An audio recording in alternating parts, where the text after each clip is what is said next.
এই চুল্লা সাধারণের ভিতর অসাধারণ। মার্ক কুকুরেলা কি রিয়াল মাদ্রিদের ডিফেন্সের নতুন ভরসা?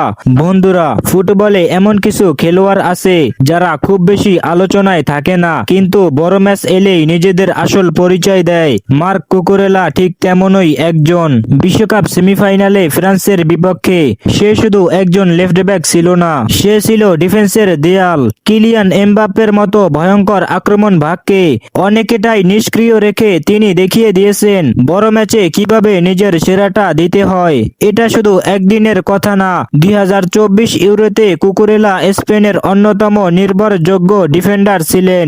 এরপর 2025 ক্লাব বিশ্বকাপেও চেলসির হয়ে দুর্দান্ত ধারাবাহিকতা দেখিয়েছেন, আর 2026 বিশ্বকাপেও একের পর এক বড় ম্যাচে প্রমাণ করেছেন তিনি নামের চেয়ে কাজ দিয়ে পরিচিত হতে চান। মজার বিষয় হলো, বর্তমান ফুটবলে নুনো মেন্ডেস, থিও হার্নান্দেজ এদের মতো লেফট ব্যাকের কারণে হয়তো কুকুরেলার নাম সবার আগে আসে না, কিন্তু পারফরম্যান্সের দিক থেকে তিনি তাদের থেকে খুব একটা পিছিয়ে নেই। এই কারণেই আমরা বলি মার্ক কুকুরেলা সাধারণের ভিতর অসাধারণ।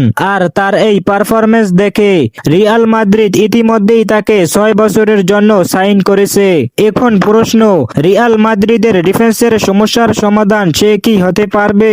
আমার মতে পারবেন, কারণ কুকুরেলা শুধু রক্ষণই করেন না, বল নিয়ে খেলতে পারেন, আক্রমণে সাহায্য করেন এবং সবচেয়ে বড় কথা, বড় ম্যাচের চাপ সামলাতে জানে। তবে একা একজন ফুটবল পুরো দল বদলে দিতে পারে না, কিন্তু যদি কুকুরেলা এই ধারাবাহিকতা ধরে রাখতে পারে তাহলে রিয়াল মাদ্রিদের ডিফেন্স আবারও ইউরোপের অন্যতম সেরা হয়ে উঠতে পারে।